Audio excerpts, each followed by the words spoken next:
네 시간에 다 같이 일어나서 주의 말씀 우리 볼 때 제가 봉독해 드리도록 하겠습니다. 누가복음입니다. 누가복음 5장 27절부터 32절까지입니다. 누가복음 5장 27절부터 32절 찾으신 줄 알고 제가 봉독합니다. 그 후에 예수께서 나가사 레이라 하는 세리가 세관에 앉아 있는 것을 보시고 나를 따르라 하시니 그가 모든 것을 버리고 일어나 따르니라. 레이가 예수를 위하여 자기 집에서 큰 잔치를 하니 세리와 다른 사람이 많이 함께 앉아 있는지라. 바리새인과 그들의 서기관들이 그 제자들을 비방하여 이르되 너희가 어찌하여 세리와 죄인과 함께 먹고 마시느냐. 예수께서 대답하여 이르시되 건강한 자에게는 의사가 쓸데없고 병든 자에게라 쓸데있나니 내가 의인을 부르러 온 것이 아니요 죄인을 불러 회개시키러 왔노라. 아멘.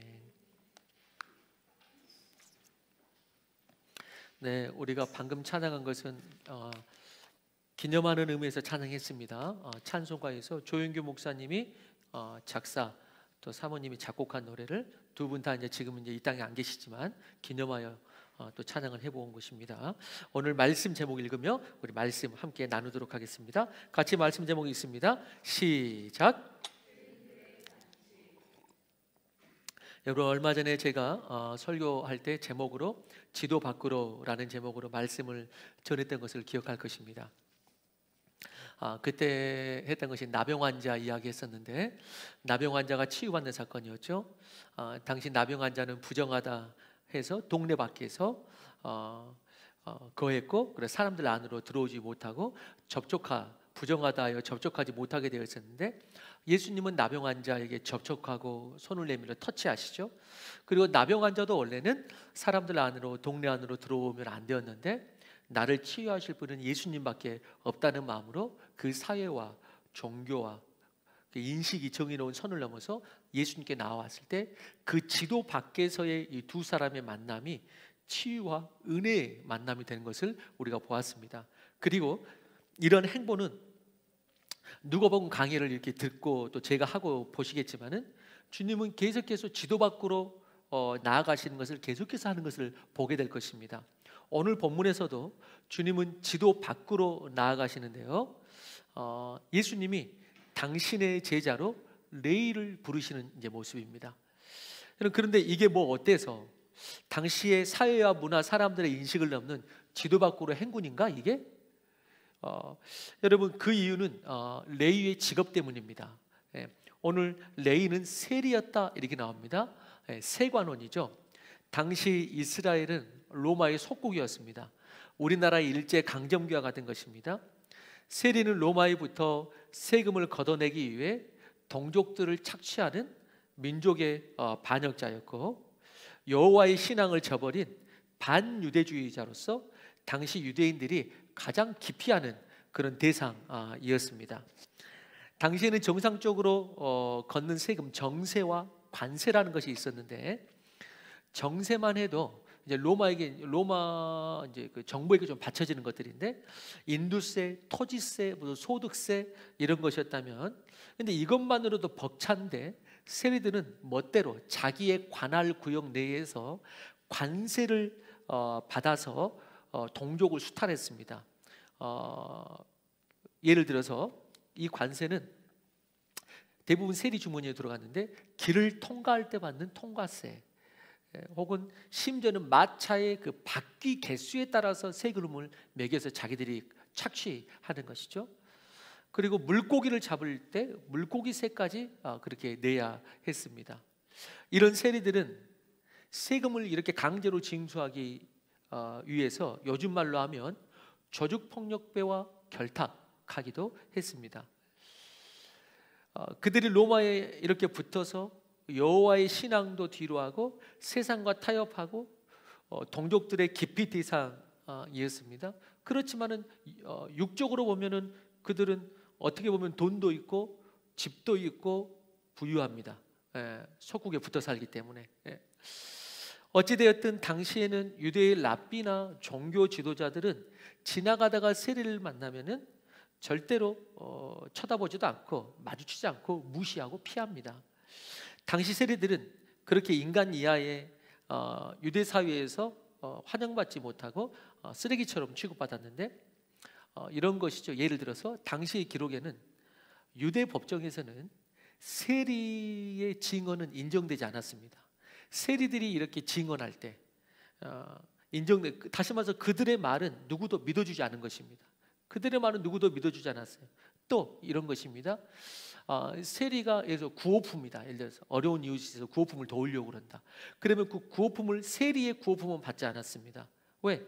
저 더러운 돈, 강도질한 것과 일반인 저 돈을 도움을 얻을 수 없다. 그래서 유대 사회는 그런 돈을 구호품으로 받지 않았습니다. 여러분, 아무도 자신의 말을 믿어주지 않을 때, 누군가를 위하여 말을 해주고 싶어도 인정되지 않는, 그 사회 속에서 인정되지 않는 사람, 그 사회를 위하여 혹은 이웃을 위하여 뭔가를 하고 싶어서 받아주지 않는 분위기, 의미 있는 일을 하고 싶어도 받아들여지지 않는 사람. 레이는 돈도 있고 큰 집도 있고 수탈한 만큼 부자로 살 수 있었지만은, 그렇지만 그의 마음은 항상 죄책감에 억누르고 있었고, 오히려 삶은 자기 집안에서만 부자일 뿐이지 삶은 가난할 수밖에 없는 사람, 그 사람이 이 세리 레이입니다.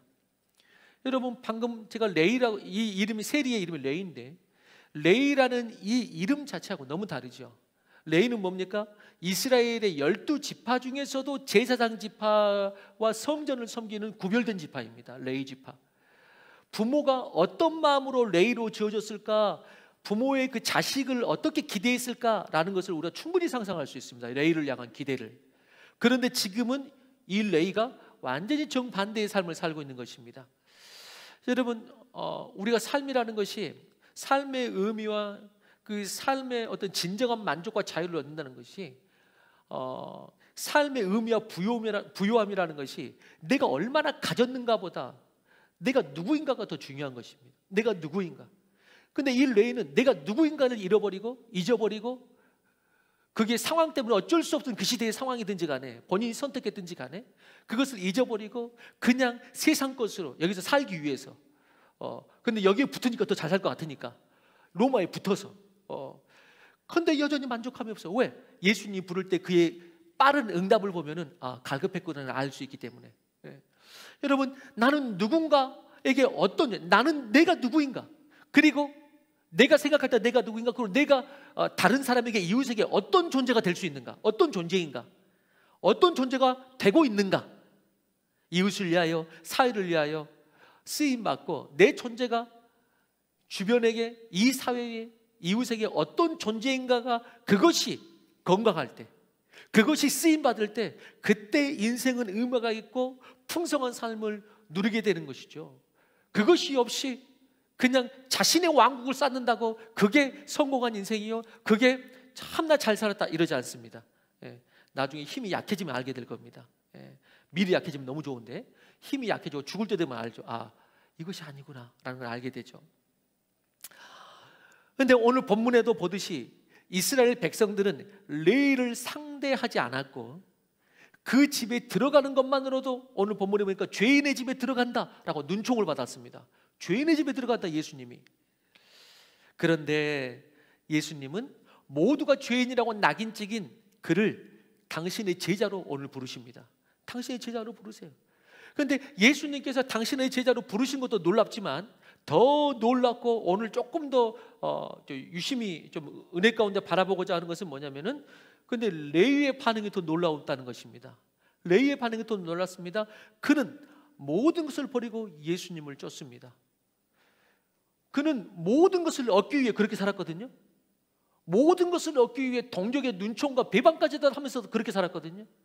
그런데 오늘 예수님을 만나면서 모든 것을 버리고 예수님을 쫓습니다. 그리고 연결해서 그의 집에서 예수님을 위하여 잔치를 벌이는데, 마치 구원잔치, 새가족 전도축제, 새가족 전도잔치처럼 예수님을 위하여서 잔치를 열었지만은, 이 사람은, 레이는 예수님을 위하는 게 뭔지 압니다. 무엇입니까? 예수님을 위하는 게 뭡니까? 예수님 뭘 원하느냐를 아는 것이죠. 그런데 예수님 보니까 그만을 위해서 잔치하는 것이 아니고 예수님이 많은 사람을 만날 수 있도록 해야겠다.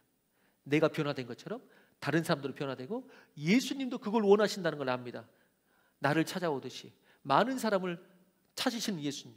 그렇기 때문에 예수님을 위하여 잔치를 했지만은 그냥 조촐하게 식사하는 것이 아니고 예수님을 위하여 많은 사람들을 예수님 만나게 합니다.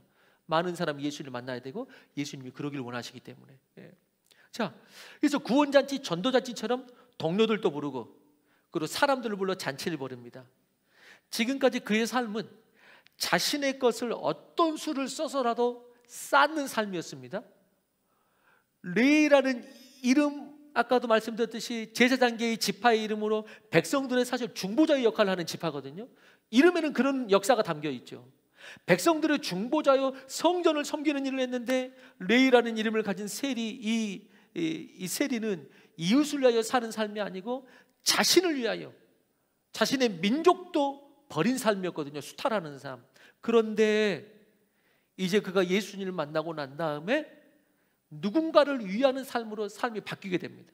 그래서 레위의 삶은 이렇게 상상해 보면서 오늘 본문의 말씀 가운데 들어오는 그 표현이 뭐냐면은 오늘 잔치를 벌일 때 이렇게 표현합니다. 예수님을 위하여 이렇게 말합니다. 예수님을 위하여. 세리에게 뭔가를 위하여라는 말은 없습니다. 있다면은 나를 위하여. 그래서 동족을 배반하더라도 나를 위하여. 다른 사람이 어떻게 어려움을 닥친 시간에 나를 위하여 쌓는 것이죠. 그런데 오늘 레위는 예수님을 위하여, 그리고 예수님은 그에게 함께 하자고 부르시는 그 예수님은 그 잔치에 참여하십니다. 여러분, 예수님을 위하여, 그럼 그 누군가를 위하여, 또 이웃을 위하여 잔치에 초청합니다. 자신의 집을 열고 물질을 깨서 초청합니다. 자신이 만난 예수님을 이제 옆에 있는 동료, 이웃들에게 만나기를 원했고, 그 전에는 이런 용기를 못 냈지만은 그 전에는 주목받는 집이었고 누가 출입하면 저 집에 누가 출입한다고 다 아는 집이었는데 오늘 레위는 용기를 내서 이웃을 초청합니다.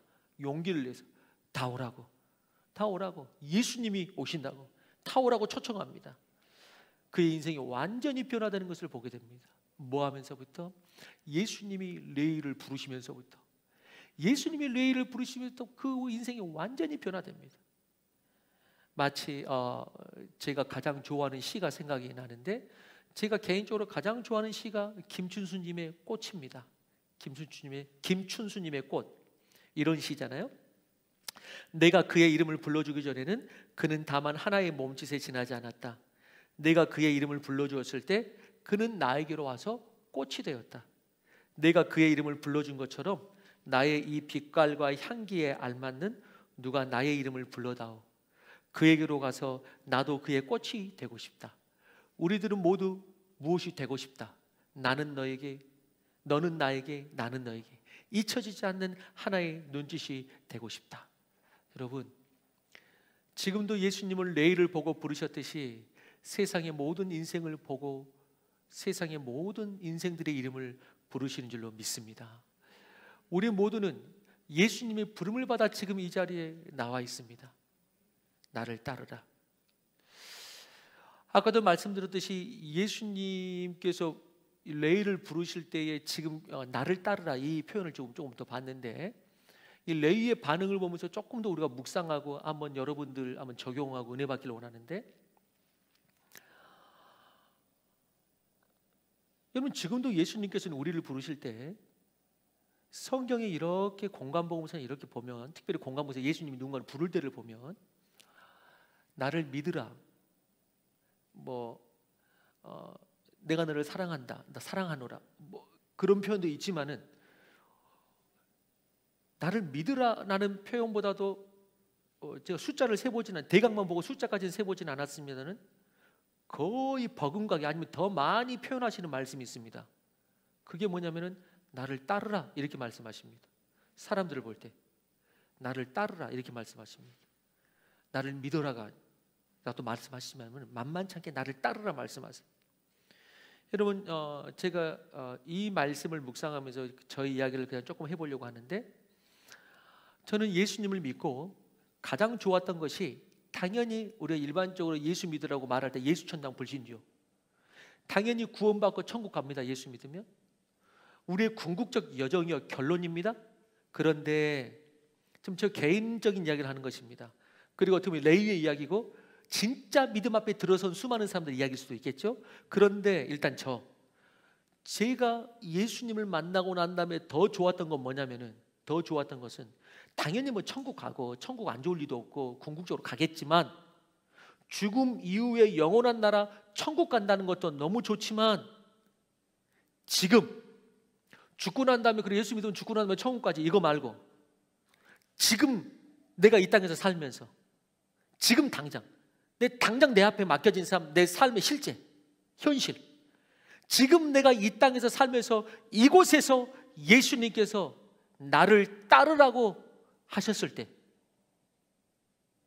나를 따르라고 하셨을 때 너무 흥분이 되고, 내가 이제 이 땅에 살면서 저분과 동행하며 저분을 따라가야겠다는 것이 얼마나 평안이 되고 위로가 되고 기쁨이 되었는지 모릅니다. 그냥 죽고 난 다음에 천국, 믿으면 천국 가. 죽고 난 다음에 이런 반쪽짜리 복음 말고, 이런 반쪽짜리 복음 말고 나를 따르라고 말할 때에 그 복음, 저는 그것이 얼마나 좋았는지 몰라요. 만약에 천국만을 말했다면 저는 예수 안 믿었을 거예요. 제가 이런 말을 조금씩 비슷한 말을 했었는데, 만약에 죽고 난 다음만 이야기했다면 저는 예수 안 믿었을 거예요.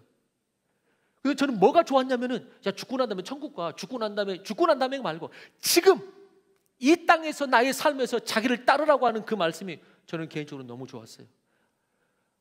예수 그리스도께서 이 땅에서 나를 따르라고 하신다고. 여러분, 한번 우리 자신에게 물어봐요. 나는 주님께서 나를 불러주시고 나를 따르라고 하셨는데, 그것이 다른 어떤 말보다도 내게 기쁨이 되고, 내가 그것 때문에 예수 믿는다고 내게 기쁨이 되는지, 자, 우리 스스로에게 물어봅니다. 나를 따르라. 나를 따르라고 하는 그 말을 듣고 레이는 너무 좋아가지고 삶이 바뀌고 잔치를 열 정도로 기뻐합니다. 잔치를 열 정도로. 예수님이 병을 고쳤다거나 어떤 축복을 해주실 때 기뻐합니다. 당연히 그때도 기쁘죠. 교회에 다니는 것도 좋습니다. 그런데 나를 따르라, 제자로서 부르시는 그 명령, 나를 따르라는 명령 앞에 우리는 그 무엇보다 기쁜가? 여러분 어떠세요? 그 명령이 그 무엇보다도 기쁘세요? 레이는 모든 것을 버리고 따르며 잔치를 열 정도로 예수님이 나를 따르라 그랬다고 기뻐합니다. 예전에 제가 말씀을 묵상하다 예전 제 쓴 글들을 보니까 요 본문을 묵상하면서 제가 적어놓은 글이 있더라고요.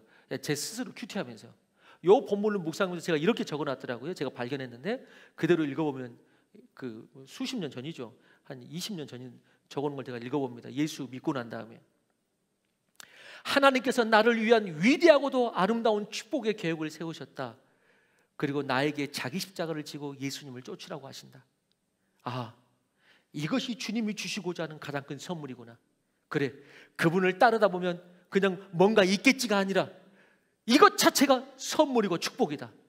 나를 따르라는 이 부름은 주님이 주시는 가장 큰 축복이다. 나머지는 보너스일 뿐이다. 이렇게 적어놨더라고요. 나머지는 보너스일 뿐이다. 저는 꿈도 희망도 없는 청년이었습니다. 집에 가진 것도 없고 특출난 것도 없을 뿐 아니라, 저는 제 스스로의 예수 믿기 전의 삶을 평가할 때 뭐 지금도 뭐 어떻게 될지 모르겠지만은, 저는 예수 믿기 전 제 삶을 평가할 때 제 모든 환경과 제 모든 조건과 이 모든, 저는 평균 이하였습니다. 저는 평균 이하였어요. 다른 사람을 인도한다는 것은 상상할 수도 없었고 부끄럽고 담대하지 못한 청소년이었습니다. 그런데 그때 주님이 저를 부른 거예요. 그때 주님을 저를 부르셨고, 그리고 교회에 나가기 시작했습니다. 근데 교회 나가면서 하나님께서 저는 이제 예수님을 정말 다니다 보니까 믿어졌어요가 아니고 진짜 믿었기 때문에, 교회에서 조금 열심히 하고 좀 뜨거운 새신자가 왔다고 생각되니까 새신자였을 때부터 막 뭘 시키더라고요. 근데 저는 그게 너무나 감사했어요. 왜? 주님께서 나를 부르신다는 것 자체가 전 너무나 감사했습니다. 그냥 어떤 위로의 말보다도 저는 그게 감사했어요. 그래서 교회 다닌 지 1년 좀 됐을까요? 20살, 제가 18, 19살에 예수 믿었으니까 20살이 되면서부터 바로 교회 전체 청자년 이런 주일 대회나 저녁 예배 찬양 인도를 시작했습니다. 바로 찬양 인도를 시작했어요. 찬양 인도를 시키고 그 다음에 교사로 섬기고, 나도 내 청소년 시절이 평균 이하인데 내가 누구를 어떤 청소년을 가르칩니까? 그런데 너무 주님께서 하라고 내게 명령하시니, 권면하시니, 물론 어떤 사람이 권면했겠지만 저는 주님의 음성으로 받았거든요. 하라고 권면하시니 저는 내 능력과 상관없이 그게 너무나 감사했어요. 주님이 나를 부르신다고. 주님이 나를 부르신다고. 저는 그게 사랑으로 느껴졌어요. 저는 그게 사랑으로 느껴졌어요. 나를 부르는 거냐, 나를 따르라는 것 자체가 저는 사랑으로 느껴졌어요. 그냥 주님께서 널 사랑해, 뭐 너를 위로해 이렇지 않았는데 그 말이 위로였어요. 저는 왜? 나를 인정해 주는 것 같았어요. 나를 따른 나 같은 죄인을 주님께서 부르셨다고. 지금 저는 여러분들이 그런 마음이 있게 되길 주님으로 축원합니다. 여러분 꼭 주님께서 옆에서 누구 감정 만져주고 이래야지 이게 됩니까? 주님께서 너는 나를 따르라 제자로 부르시는데 그게 위로가 되는 거야. 막 제자로 부르시는데 내가 뭐라고 주님께서 나를 부르셨다고 그게 내 치유가 되는 거야. 막 치유한다, 막 그 상담 세미나고 이래서 치유가 되는 것이 아니고 나를 따르라는 그 명령에 치유가 되는 거야. 나를 주님께서 불러주신다고. 막 어떤 거 너 이거 해봐라 라고 하는데 내가 섬기면서 너무나 감사한 거야. 하나님께서 나를 얼마나 사랑하셨으면은 나 진짜 평균 이하인데, 나 아무것도 못하는 사람인데 주님께서 나에게 이거 하라고 하신다고. 얼마나 나를 믿어주시면, 얼마나 나를 사랑해 주시면. 그래서 저는 주님께서 나를 따르라라고 할 때 그것 때문에 제가 예수 믿었다니까요. 그것 때문에. 만약에 그것이 아니고 그냥 죽고 난 다음에 천국 가는 거야, 만약에 그런 식으로 나에게 누군가 복음을 전했다면 나 예수 안 믿었을 거예요. 그런 것 나는 예수를 안 믿었을 거예요. 그냥 나를 따르라 그러니까 그 말이 얼마나 좋은지. 의미 없는 인생, 평균 이하의 인생, 죄인, 소망도 없고 정말 평균 이하의 청년이었는데 나를 따르라 그러니까 저는 그게 그렇게 좋았어요. 저는 그게 그렇게 좋았어요. 그러면서 찬양으로, 교사로, 나중에는 청년회장으로 그렇게 죄인된 나를 부르고 부족한 나를 부르니까 할 게 뭐밖에 없었냐면 기도밖에 없었어요. 너무 감사해가지고 내 능력으로 뭔가 할 수 있는 사람이 아닌데 불러주니까 그때부터 기도하고 최선을 다해서 섬기는 거예요. 그래서 다 하나님께 영광이지만은 그냥 사실 그대로로 말씀드리고 자랑 아닌 자랑을 하자면 제 자랑이 아니고, 가는 부서마다 주일학교면 주일학교, 청소년부면 청소년부, 가는 곳마다 최고 부흥반이었어요. 청년회장을 어쩌다 보니까 몇 년 만에 딱 맡게 됐는데 아무것도 모르는데 맡게 됐는데 전체 교인이 500명이에요. 근데 청년이 100명이에요. 원래는 20명이었어요. 30명. 근데 청년회장하고 하고 난 다음부터 청년들이 100명씩 모이기 시작했어요. 누가 아멘했죠? 복이 있을지어다. 주님을 따르라 그래도 감동도 없고 축복이나 해야지 그냥 아멘하지. 여러분 너무 하나님께서 부르시는 것 자체가 너무 좋았어요. 그러다가 나중에는 모교회, 그 모교회에서는 선교하는 교회가 아니에요. 제가 갔을 때 선교팀이 갔다 이런 적을, 단기 선교를 아무도 안 가. 그런 마인드 갖고 오직 교회로 모이게 하는 좀 그런 스타일의 교회였어요. 오직 교회로. 예전에 좀 그런 경향이 있었거든요. 선교 같은 건 아무 관심도 없어, 아무도. 그런데 처음으로 그 교회에서, 모교회에서 선교팀이 단기 선교가 나갔는데 사역자도 안 가고 제가 리더로 해가지고 몇 명 해가지고, 그때까지 저는 비행기를 한 번도 타본 적이 없어요. 그때가 처음이야, 비행기 타본 게. 그때가. 근데 청년들 데리고 캄보디아를 간 거예요. 캄보디아를 아무것도 모르는데 너무나 감사했어요. 선교 가라는 것이 얼마나 감사했는지 몰라요. 아무것도 모르는 나를 그래서 못한다가 아니고 그래서 불러주니까 더 감사했어요. 그래서 불러주니까 너무나 감사해요.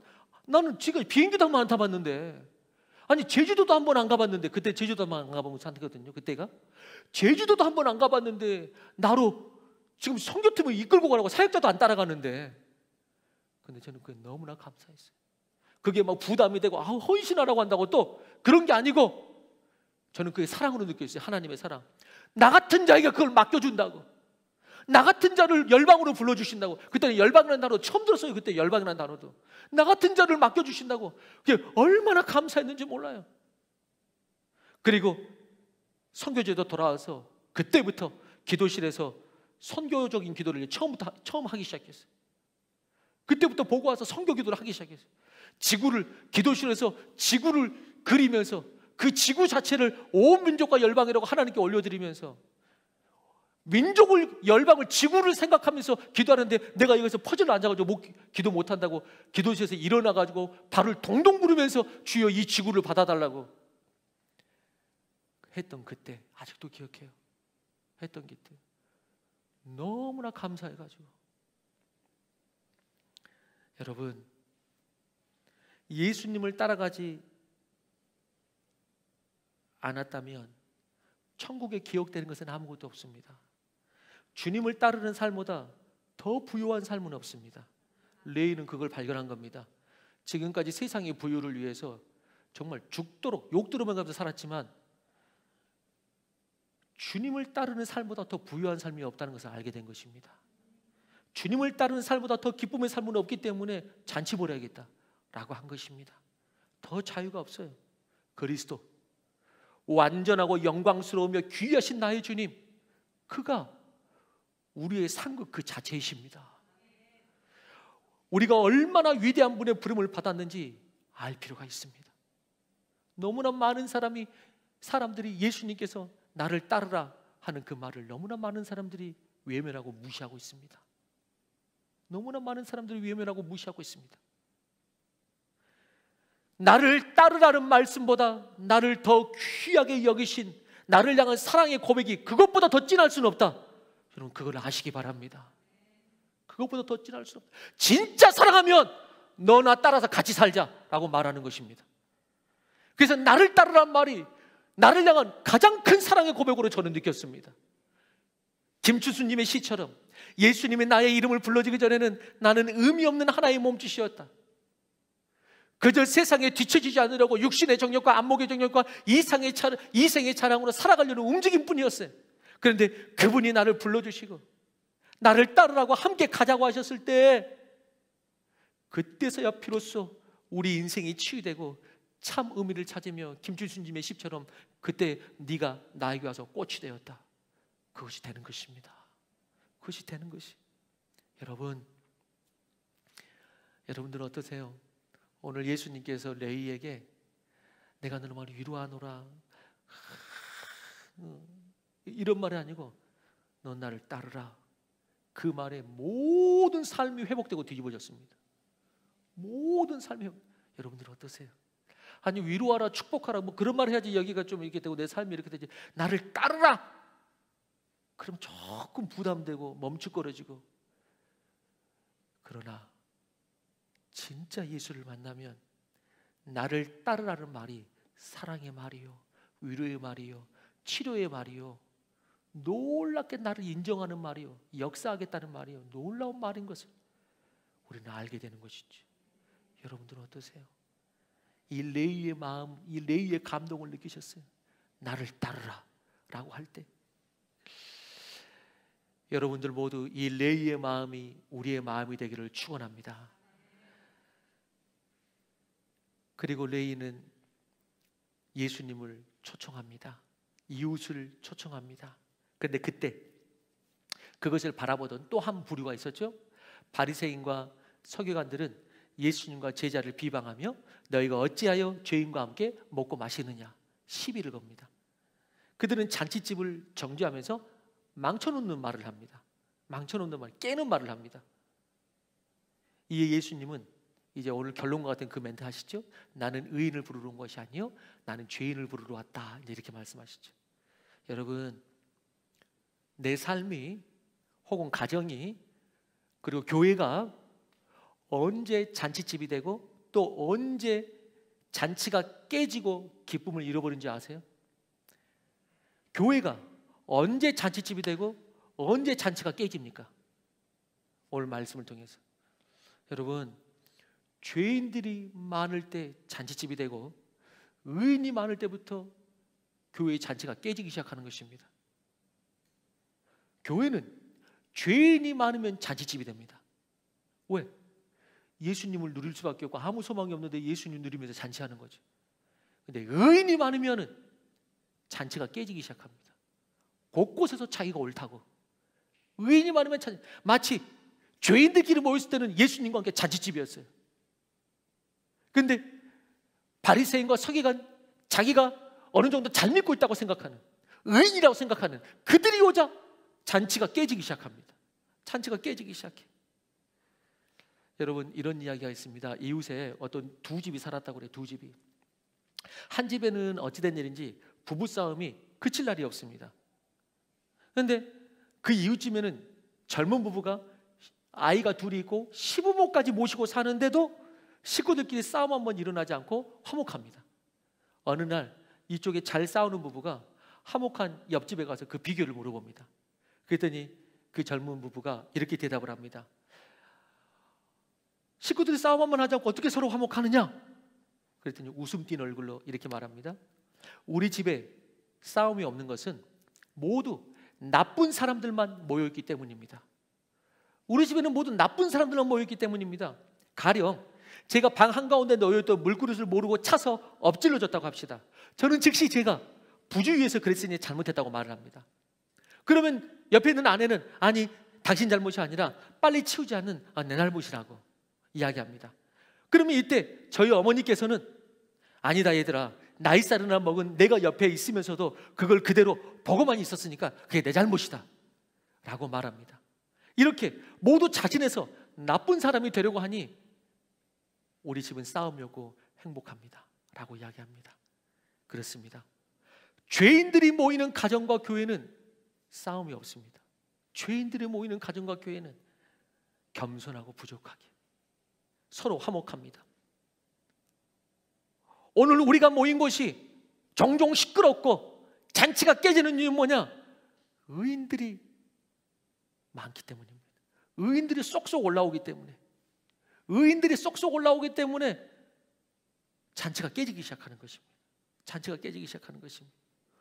오늘 또 가정과 교회가 이 잔치를 열고 화목하고 그리고 하나님의 은혜 가운데 정말 충만한 공동체의 가정 되기 원한다면 예수님처럼 스스로 죄인 되는 낮아짐이 있을 때 우리는 화평케 되고 우리는 거기 안에서 당신의 놀라운 구원의 은혜를 누릴 수가 있는 것이죠.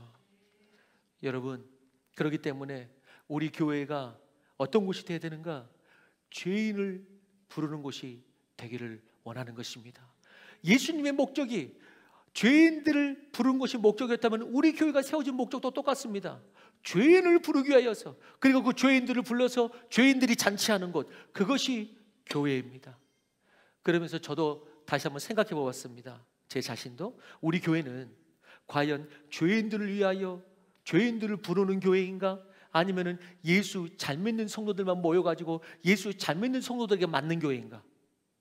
아니면 죄인들이 부르는 교회고 죄인들이 오는 교회인가? 생각해 봐요. 저의 설교는 새신자들도 들을 수 있는 설교인가? 기존 신자 중심의 설교인가?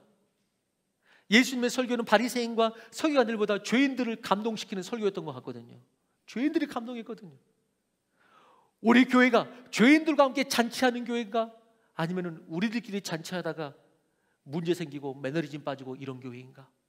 라는 것들을 다시 한번 생각해 봤어요. 고 하용조 목사님이 목회자들과 함께하는 리더십 세미나에서 했던 말을 기억합니다. 교회에 대한 자신의 목회 철학을 말할 때 이렇게 말을 했거든요.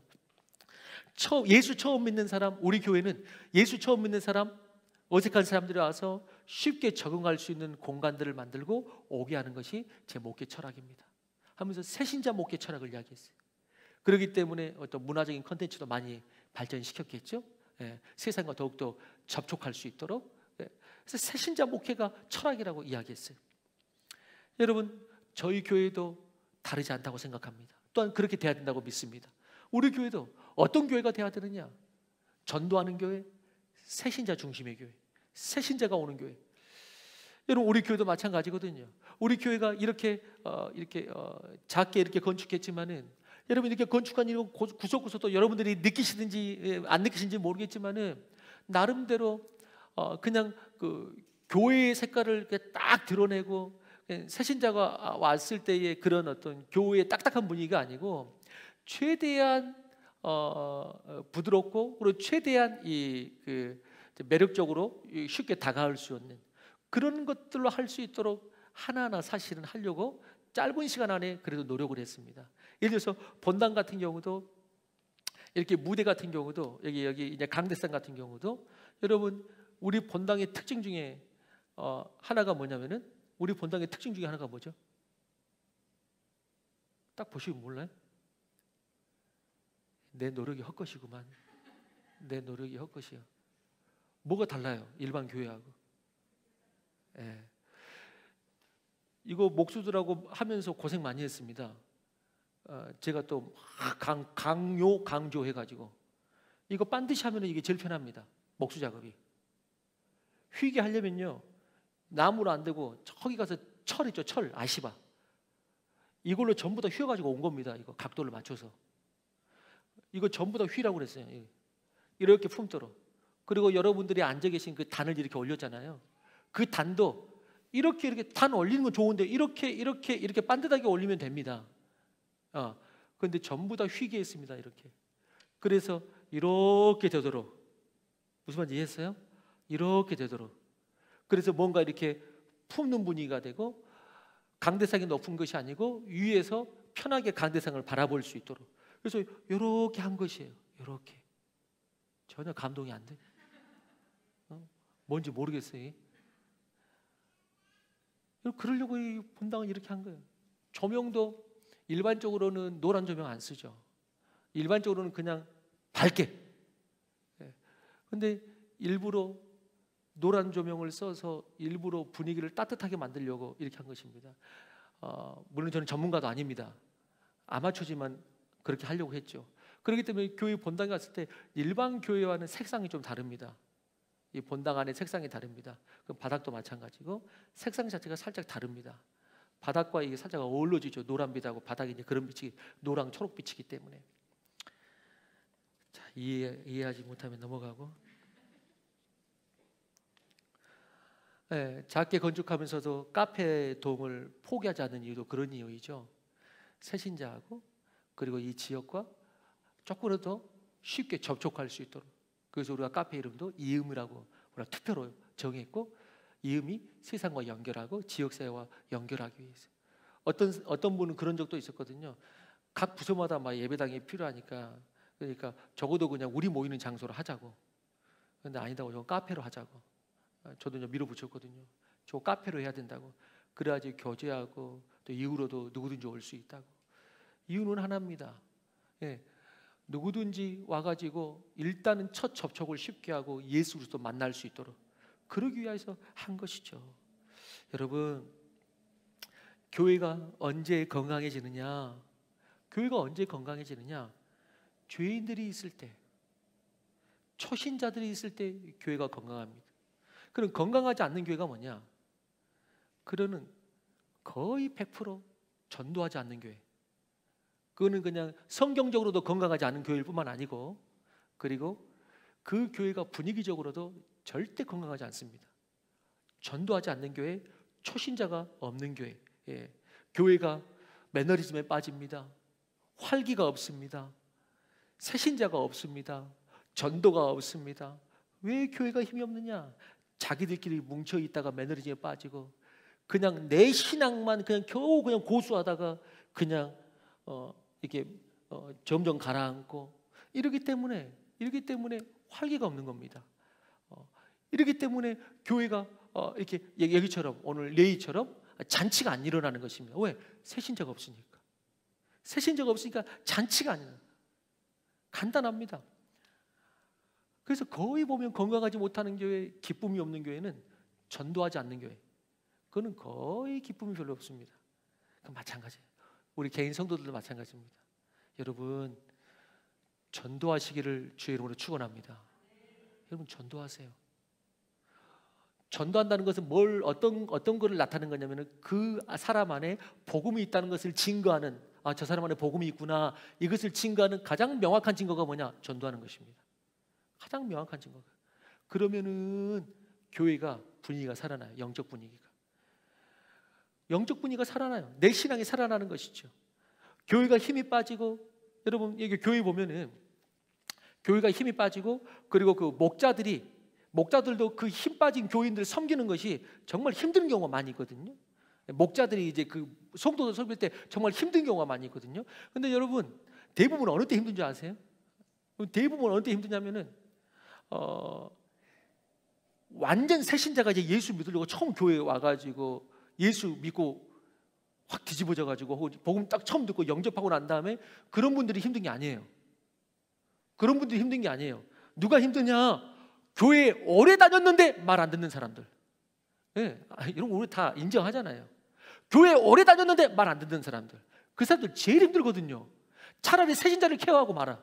차라리 새신자 케어하면 말을 잘 듣고 때는 딱 따라와요. 근데 교회 오래 다니면서 그러면서 하나님 나라의 일에 당겨도 잘 안 되고요. 자기 생각 명확해가지고 잘 이렇게 안 되고요. 근데 교회도 그래서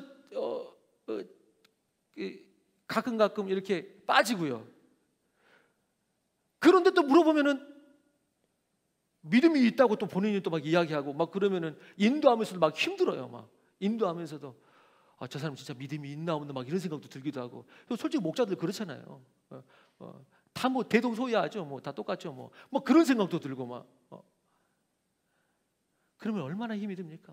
얼마나 힘이 돼요. 그래서 목적이 이끄는 삶의 리고레 목사님이, 이권이 목적이 이끄는 교회거든요. 이 목적이 이끄는 교회에서 리고레 목사님이 그래서 그 목적이 이끄는 교회가 되기 위해서, 건강한 교회에 위해서 코치한 것 중에 하나가 이것입니다.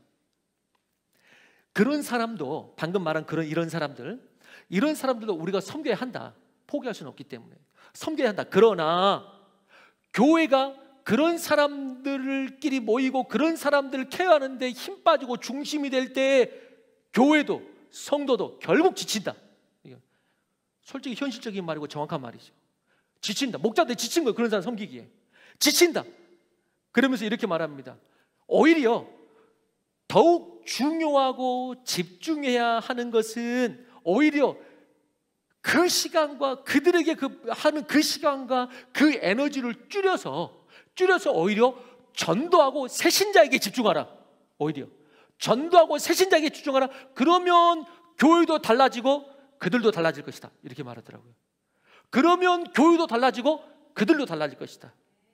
저는 이게 100% 맞는 말이라고 생각해요. 이게 100% 맞는 말이다. 여러분, 우리 저를 포함해서 우리 목자 여러분, 수고가 많으시죠? 수고가 많아요. 말 안 듣는 기존 신자들 끌고 가느라고 얼마나 수고가 많습니까? 여러분, 포기하지 말고 끝까지 해야 됩니다. 그러나 우리가 오히려 거기서 에너지를 조금 빼고 그 에너지로, 그 시간으로 새 신자 전도하러 갑시다. 그 기존 신자를 10번을 만나도 안 변해. 여러분 이제 5번만 만나세요. 그리고 5번은 새 신자 전도하러 갑시다. 그게 뭐라고요? 이 교회를 변화시키는 일이고, 그것이 그 사람도 변화시키는 분위기와 이유가 될 수 있습니다. 그것이 그 사람도 변화시키는 것이 어떻게 보면 아주 적극적인 대책이라고, 영적인 대책이라고 할 수 있죠. 여러분, 그렇습니다. 예수님의 사명선언문, 나는 죄인을 부르러 왔다. 우리가 이 사역을 해야지 기존 신자도 살아날 줄로 믿습니다. 이 사역을 해야지.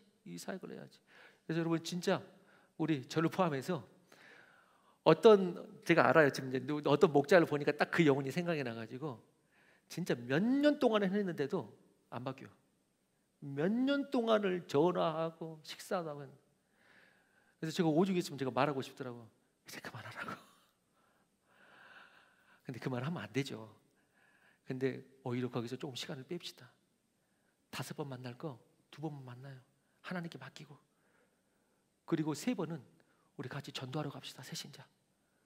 그것이 우리 교회를 건강하게, 내가 의인을 부르러 온 것이 아니요 내가 죄인을 부르러 왔노라. 그러면 목장이 부흥하게 될 것입니다. 그러면 교회에 새로운 바람이 일게 될 것입니다. 그게 중요한 것 같아요. 그게 중요해요. 저부터도.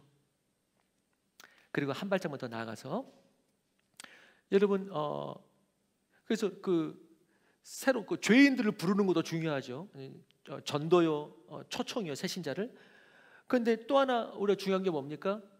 죄인을 부르는 것. 그럼에도 불구하고 교회 안에, 믿음의 사람들 안에, 기존 성도들 안에 다시 한번 일어나야 되는 것도 뭐냐면은 우리의 죄인됨도 우리가 절대 잊으면 안 됩니다. 나의 죄인됨. 본문의 레위와는 다른 반응의 바리새인과 서기관들이 저가 죄인의 집에 들어간다고 이렇게 말을 하죠. 저가 죄인의 집에 들어간다.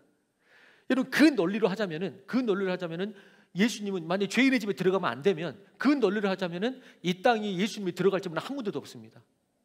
그 말은 뭐예요? 이 지금 이 서기관과 바리새인들이 그들 스스로 어떻게 생각하고 있다는 것이죠?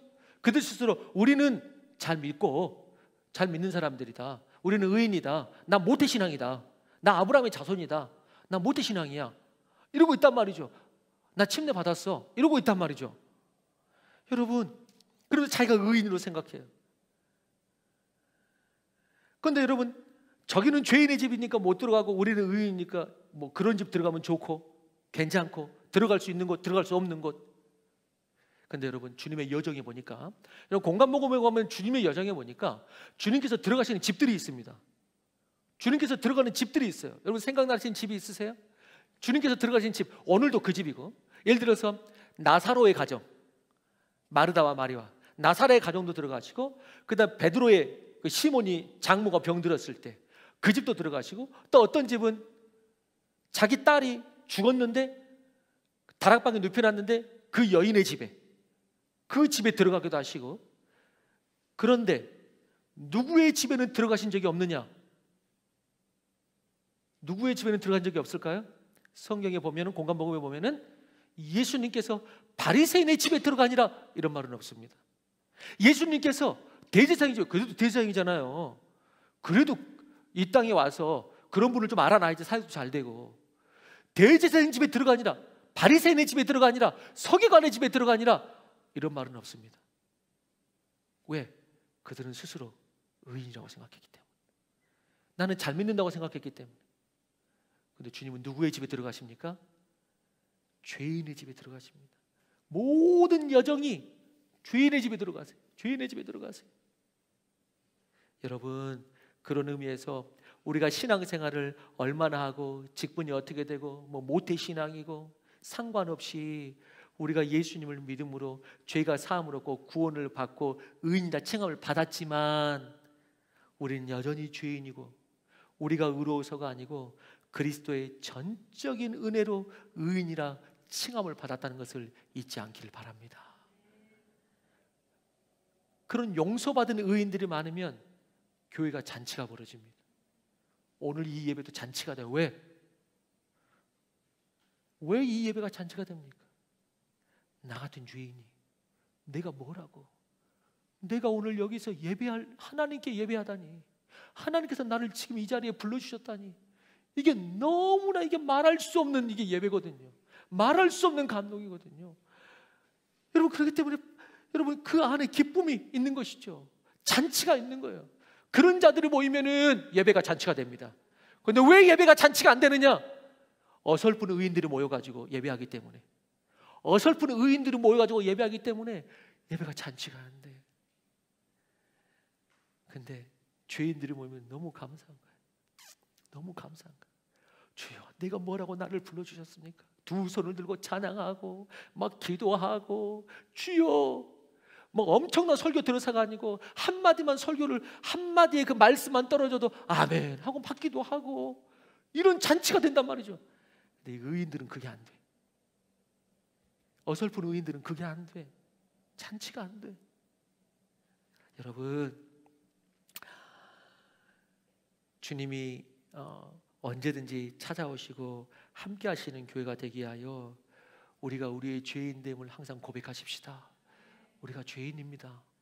용서받은 죄인, 의롭다 칭함받은, 의로워서가 아니고 칭함받은 죄인입니다. 겸손하고 그리고 온 마음과 열정을 다해서 주님을 찬양하시기 바랍니다. 그게 크리스찬입니다.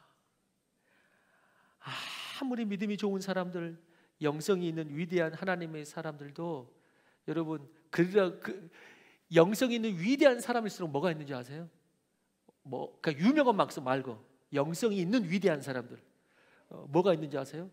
그 유명한 그 위대한 사람이, 그 하나님의 영성 있는 사람이 그 안에 뭐가 있냐면은 죄인됨의 고백이 사그러들지 않습니다. 대부분의 영성의 사람들은 죄인된 고백이 사그러들지 않습니다. 사도 바울도 뭐라고 말합니까? 사도 바울도 처음에 사역할 때하고 끝에 사역할 때하고 자기를 소개하는 멘트가 다릅니다. 처음에는 그렇게 많이 말하죠. 예수 그리스도의 종, 예수 종. 그리고 중간 정도 나이가 들어가면서 중간 정도가 되니까 나는 작은 자다 이렇게 말합니다. 나는 작은 자다. 그리고 사역의 끝 정도 가고 자기의 인생의 끝 정도 갔을 때는 뭐라고 말합니까? 나는 죄인 중에 괴순이라. 영성의 사람일수록 뭐 엄청난 막 장풍 나가고 막 엄청 막 병 고치고 막 말씀이 막 신묘막치게 해가지고 잘 깨닫지도 못하겠고 이런 설교하는 것이 아니고, 이런 설교하는 것이 아니고, 뭔지 모르지만 대단한 논리다 이런 설교하는 것이 아니고, 우리가 죄인 중에 괴순이라. 바울은 그렇게 고백합니다. 감리교의 창시자인 요한 웨슬레도 마지막 죽음에 임박했을 때의 침상에서 고백했죠. 죄인 중에 내가 최고의 죄인입니다. 죄인 중에 내가 괴수입니다 하면서 주님의 궁유를 구했죠. 이게 진짜 영성 있는 사람들이에요. 이게 진짜 영성 있는, 이런 사람들이 있으면은 잔치가 안 깨집니다. 이런 사람이 있으면 잔치가 안 깨요. 바리새인과 서기관 같은 사람, 신앙생활 좀 해봤다고 판단하는 사람, 내가 의라고 생각하는 사람, 이런 사람이 있으면 잔치가 깨져요. 여러분, 하나님께서 우리 가운데에 얼마나 감사합니까? 우리의 의를 요구하지 않고 죄인을 부르러 오셨습니다. 당신을 부르세요. 그때 부르실 때에 나를 따르라 이렇게 부르십니다. 나를 따르라. 그 부르심 앞에 기쁨과 감사함으로 응답하는 우리 모두가 되기를 주의 이름으로 축원합니다. 마지막으로 여러분, 레위의 또 다른 이름이 뭐냐면, 레위의 또 다른 이름이 뭡니까? 오늘 레위, 세리 레위 나왔지만은 레위의 또 다른 이름, 아는 사람도 있고 보니까 모르는 사람도 있고, 마태죠. 마태복음을 썼던 마태. 그래서 이 마태복음에서도 요 내용을 마태복음에서도 똑같이 기록하는데 거기다는 레위라고 적지 않고 자기가 쓴 거기 때문에 마태라고 적습니다. 마태를 부르셨다. 여러분, 마태라는 이름이 레위가 변화된 다음에 붙여진 새로운 이름이라고 성경학자들은 추정합니다. 변화가 된 다음에 붙여진 이름. 그래서 예수 믿고 난 다음에 새롭게 이름이 붙여졌는데 그 마태라는 이름의 뜻이 뭐냐? 그 마태라는 이름은 하나님의 선물 이런 뜻입니다. 하나님의 선물. 레위는 그런 사람이 아니었거든요. 선물 같은 그런 사람이 아니었거든요. 레위 마태는 성경을 기록하게 되죠. 성경을 기록합니다. 그러면서 영원히 남을 예수 그리스도를 증거하게 됩니다. 영원히 남을 예수 그리스도를 위대한 전도자가 됩니다. 세상의 선물과 같은 그런 사람이 되는 것이죠. 저는 우리 교회가 죄인을 향하여 부르는 것, 그리하여 세상의 선물 같은 교회가 되기를 주의 이름으로 축원합니다. 여러분들의 삶에 각자 여러분들 그리스도인으로서 여러분들 죄인을 부르러 왔다는 그 목적에, 하나님의 사명에 동참하시기를 주의 이름으로 축원합니다. 그래야지 신앙이 안 죽습니다. 그렇지 않으면 신앙도 죽고 교회도 죽고, 그렇지 않으면 내가 바리새인 안 되려고 꼭 되려고 해서 되는 게 아니라, 여러분 제가 신앙생활하고 교인들을 보니까 꼭 되려고 해서 되는 것이 아니고 그 궁극적인 목적을 안 따라가니까 나도 모르는 사이에 되더라고요. 나도 모르는 사이에 되려고 되는 것이 아니고 나도 모르는 사이에 되더라고요. 그게 바리새인이 되고 서기관이 되고 매너리즘에 빠진 의인이 되고 종교인이 되고 이렇게 되더라고요. 그렇기 때문에 잔치가 깨지더라고요. 잔치가 깨지더라고요. 여러분, 우리 모두 죄인을 부른 교회의 성도 되어서 인생의 잔치, 교회의 잔치를 열어가는 우리 모두가 되기를 주의 이름으로 축원합니다. 오늘 또 우리를 부르신 주님 앞에 내가 여기 있나이다 라고 응답하는 사랑하는 성도들의 머리 위에 하나님의 큰 사랑과 예수 그리스도의 은혜와 성령님의 동행하심이 영원토록 함께 하시기를 간절히 축원하옵나이다.